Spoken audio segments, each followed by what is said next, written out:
हरे कृष्ण। ओम नमो भगवते वासुदेवाय। ॐ नमो भगवते वासुदेवाय। ओम नमो भगवते वासुदेवाय।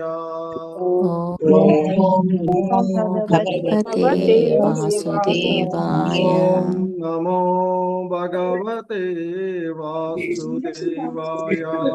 ॐ नमो भगवते वासुदेवाय। नारायणं नमस्कृत्य नरं चैव नरोत्तमम्।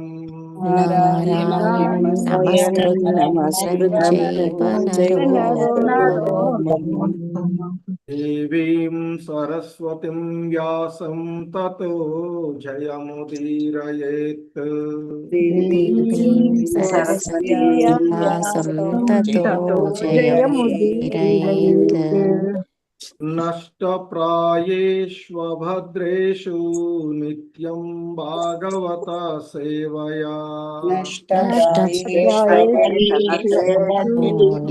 भगवत सेवया। भवति उत्तमश्लोके भक्तिर्भवति नैष्टिकी।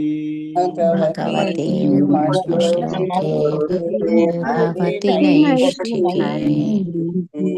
హరే కృష్ణ. ఈరోజు షార్ట్ శ్రీమద్ భాగవత క్లాస్ కి అందరికీ కూడా ఇస్కాన్ శ్రీ శ్రీ రాధా గోవింద ఆలయం తరపున స్వాగతం సుస్వాగతం. సో ఈరోజు శ్లోకము శ్రీమద్ భాగవతము మొదటి స్కందము 4వ అధ్యాయము 11వ శ్లోకము. ఈ శ్లోకము నమంతి యత్పాదనికేతమాత్మనః శివాయ హానియదనాని శత్రవః కథం సంవీర శ్రియమంగదుస్యజాం యువైషతో స్రష్టుమహో సహాసుభిః.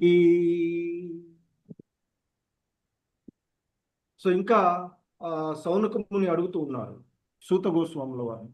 పరీక్షిత్ మహారాజు శత్రువులు తమంతట తామే అతని పాదములకు వందనములు లొసికి ధన సంపత్తులన్నింటినీ స్వీయ క్షేమము కొరకై అర్పించడి వారు. అటువంటి ఘన చక్రవర్తి అయిన అతడు పూర్ణ శక్తిని పూర్ణ యవ్వనమును అసాధ్యమైన రాజ్య వైభవములను కలిగి ఉండెను. అట్టి ఎడ ప్రాణంతో సహా మరి సమస్తమును ఎందులకై అతడు త్యజింపగోరెను అనేది ఇక్కడ వీళ్ళు ఆ భాగవతుని గురించి తెలుసుకోగలనటువంటి జిజ్ఞాసతో ఆయనని అడుగుతూ ఉన్నటువంటి మరొక ప్రశ్న. ఇక్కడ ఈ చెప్పబడుతూ ఉన్నటువంటి అంశంలో సూత గోస్వాముల వారిని సౌనకముని అడుగుతున్నాడు. నమంతి యత్పాదనికేతమాత్మనః శివాయ హానియదనాని శత్రవః కథం సంవీర శ్రియమంగదుస్యజాం యువైషతోత్స్రష్టుమహో సహాసుభిః. హరే కృష్ణ. ఓం అజ్ఞానతిమిరాంధస్య జ్ఞానాంజనశలాకయా చక్షుర్మిలితం యేన తస్మై శ్రీగురవే నమః. శ్రీచైతన్యమనోభీష్టం స్థాపితం యేన భూతలే స్వయం రూపః కదా మహ్యం దదాతి స్వపదాంతికం. నమో ఓం విష్ణుపాదాయ కృష్ణప్రేష్టాయ భూతలే శ్రీమతే భక్తివేదాంత స్వామినితి నామినే. నమస్తే సారస్వతే దేవే గౌరవాణి ప్రచారిణి నిర్విశేష శూన్యవాది పాశ్చాత్యదేశతారిణి. జయ శ్రీకృష్ణ చైతన్య ప్రభు నిత్యానంద శ్రీ అద్వైత గదాధర శ్రీవాసాది గౌర భక్త వృంద.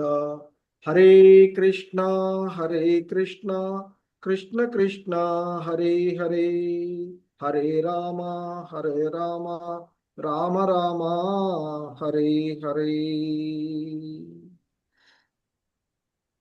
సో ఇక్కడ మనకి ఈరోజు ఈ శ్లోకంలో మరి పరీక్షిత్ మహారాజు గొప్ప ఘన చక్రవర్తి.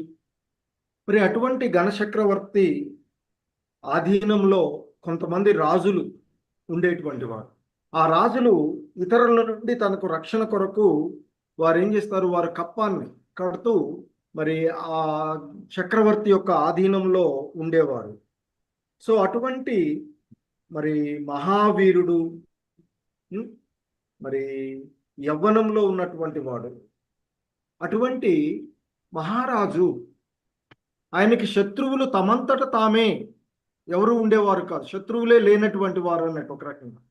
సో వారందరూ కూడా, ఇతర రాజులందరూ కూడా తమంతట తామే ఆయన దగ్గరికి వచ్చేసి వందనాలు వసిగి ఆ ధన సంపత్తులన్నిటినీ కూడా వారి యొక్క స్వీయ క్షేమము కొరకు సమర్పించేటువంటి వారు. ఎందుకంటే గొప్ప చక్రవర్తి యొక్క ఆధీనంలో వారు ఉన్నారంటే ఇతరులు వారి వైపుకు రావడానికి ఎక్కువగా ఇష్టపడరు, అంటే వారిపై దండెత్తడానికి కానీ అలాంటి వాటికి. సో కాబట్టి శత్రువులు కూడా వారి యొక్క వాళ్ళ యొక్క మంచి కోసమే మరి ఆ పరీక్షిత్ మహారాజు యొక్క పాదాల వద్ద తమ సంపత్తులను సమర్పిస్తారో అటువంటి మహావీరుడైనటువంటి ఘన చక్రవర్తి మరి పూర్ణమైనటువంటి శక్తిని, పూర్ణమైనటువంటి ఇంకా యవ్వనాన్ని, అసాధ్యమైనటువంటి రాజ్యవైభవం. ఎందుకంటే ధర్మరాజు మరి స్థాపించినటువంటి గొప్ప రాజ్యం ఉన్నది.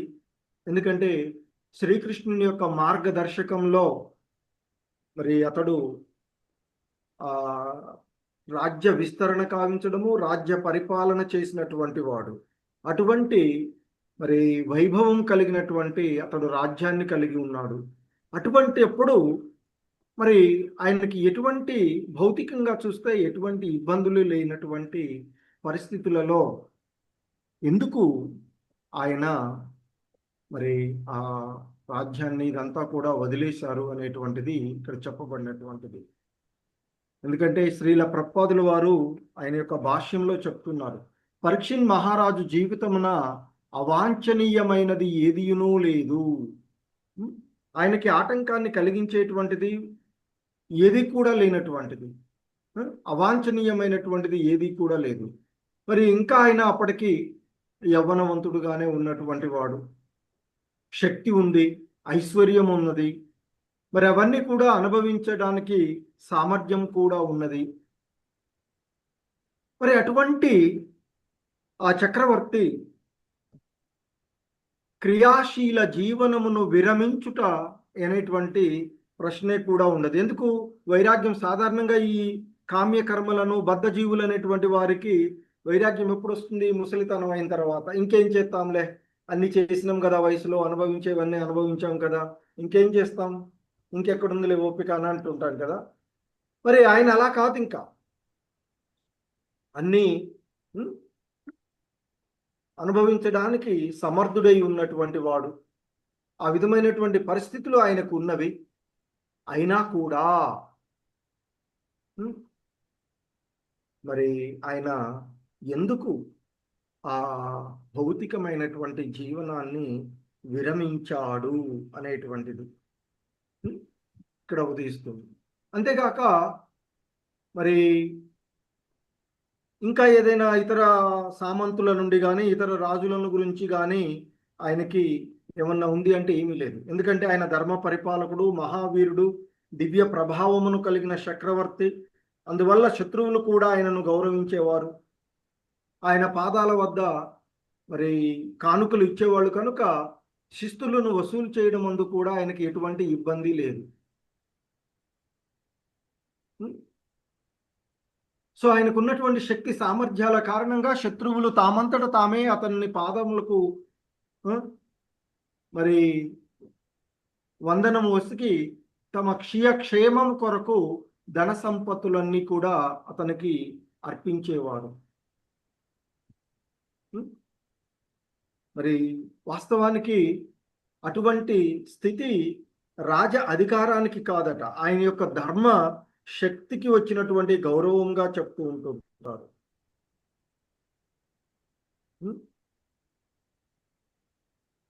అటువంటి మరి రాజర్షి అయినటువంటి అతడు శత్రువులనందరినీ జయించినటువంటి ఉన్నందున రాజ్యమంతయు సమృద్ధివంతంగా తులతూగుతూ ఉన్నది. మరి అవసరమునకు తగినంతగా పాలు, ధాన్యము, లోహాలు లభిస్తూ ఉన్నాయి. ఎందుకంటే రాజు ధర్మబద్ధంగా ఉన్నట్లయితే ప్రకృతి కూడా సహకరిస్తుంది అని చెప్తుంటారు. అదే కదా భగవద్గీతలో చెప్తూ ఉన్నటువంటిది. ఆ సృష్టి ఆరంభంలో దేవదేవుడు మానవులను, దేవతలను, ప్రకృతిని సృష్టించి సమన్వయంతో జీవించండి అని చెప్తున్నారు. ఎప్పుడైతే ధర్మబద్ధమైనటువంటి రాజు ఉన్నాడో ఆయన అన్ని మరి శాస్త్రాల్లో చెప్పినటువంటి వాటన్నిటిని కూడా ఆచరిస్తూ ఉంటాడు కనుక మరి ప్రకృతి కూడా సహకారం అందిస్తుంది. అదే చెప్తారు కదా భగవద్గీతలో, ఎవరి ధర్మాలను వారు సక్రమంగా నిర్వర్తిస్తే అది యజ్ఞం అవుతుంది. యజ్ఞానికి సంతసించిన దేవతలు వర్షాలను కురిపిస్తారు. వర్షాల వల్ల పంటలు సమృద్ధిగా పండుతాయి. పంటలు పైన, ఆ పంటల పైన ఆధారపడి జీవులు సుఖంగా జీవిస్తూ ఉంటారు అని చెప్తారు. మనకి ఈ స్టోరీ ద్వారా ఇక్కడ ఈ కథ ద్వారా తెలియచేస్తూ ఉన్నటువంటిది ఏంటంటే, భాగవతము ఒక గొప్ప మానసికమైనటువంటి సత్యాన్ని చెప్తూ ఉంది. ఏదైతే త్యజించడం చాలా కష్టమైనటువంటి ధనము, అధికారము, గౌరవము, యవ్వనము, ప్రాణము, ఇవన్నీ కూడా త్యజించడానికి భౌతిక పరంగా చూసినప్పుడు చాలా కష్టం. కానీ పరీక్షిత్తు ఇవన్నీ కూడా చాలా సులువుగానే వదిలాడు. ఎందుకు అంటే ఆయన పరమదృష్టి కలిగినటువంటి వాడు, యవ్వనంలోనే వైరాగ్యమును కలిగినటువంటి వాడు. ఎందుకంటే వైరాగ్యం అనేది సాధారణంగా వృద్ధాప్యంలో వస్తూ ఉంటుంది. మరి యవ్వనంలో వచ్చేటువంటి వైరాగ్యము వృద్ధాప్యం వల్ల కానీ, బలహీనతల వల్ల కానీ వచ్చేటువంటిది కాదు. ఇది భక్తితో కూడినటువంటి, జ్ఞానంతో కూడినటువంటి వైరాగ్యంగా చెప్తూ ఉంటుంటారు. సో నిజమైనటువంటి వైరాగ్యము బలవంత నిరాకారం కాదు అని చెప్తారు. భౌతిక విఫలము కూడా కాదు. అది భగవంతుని యొక్క కృప వల్ల కలిగినటువంటిది, భగవంతుని పైన రుచి వల్ల కలిగినటువంటి వైరాగ్యము. అదే కదా భగవద్గీతలో చెప్తారు, ఉన్నతమైనటువంటి ఆనందంని పొందినటువంటి వాడు అల్పమైనటువంటి వాటిని సులువుగానే వదిలివేయగలడు. సో మరి ఆ విధంగా కృష్ణ కథ యందు, కృష్ణ లీలల యందు మరి ఆనందాన్ని పొందుతూ ఉన్నటువంటి వాడు కనుక మరి అల్పమైనటువంటి విషయాలను ఆయన సులువుగానే వదిలేశాడు. ఎందుకంటే ఆయన భౌతికమైనటువంటి భోగాన్ని అనుభవించాడు, ధర్మాన్ని పరిపాలించాడు, రాజ్యాన్ని నడిపించాడు. చివరికి శాశ్వతమైనటువంటి కృష్ణ స్మరణ మాత్రమే ఆయన చేసి మరి చేస్తూ ఉన్నటువంటిది. సో కాబట్టి అటువంటి అన్నీ ఉన్నటువంటి ఘన చక్రవర్తి అయినటువంటి మహారాజు అయినటువంటి పరీక్షిత్తు అన్నీ వదిలేస్తే మరి మనము ఏమి పట్టుకుని జీవిస్తున్నామో ఒక్కసారిగా ఆలోచించవచ్చు అని చెప్తూ ఉంటుంటారు మన పూర్వ ఆచార్యులు. కాబట్టి మనం కూడా భగవంతుని ఎడ ఆసక్తి పెంచుకొని భగవంతుని యొక్క భక్తిత సేవ ద్వారా ఆయన ధామాన్ని చేరుకోవడానికి ప్రయత్నం చేయాలి. హరే కృష్ణ. జగద్గురు శ్రీల ప్రభుపాద్ కీ జై. హరే కృష్ణ. ప్రభుజీస్, మాతాజీస్, ఎవరికైనా ఏవైనా సందేహాలు కానీ మీరేమైనా యాడ్ చేయదలుచుకున్నా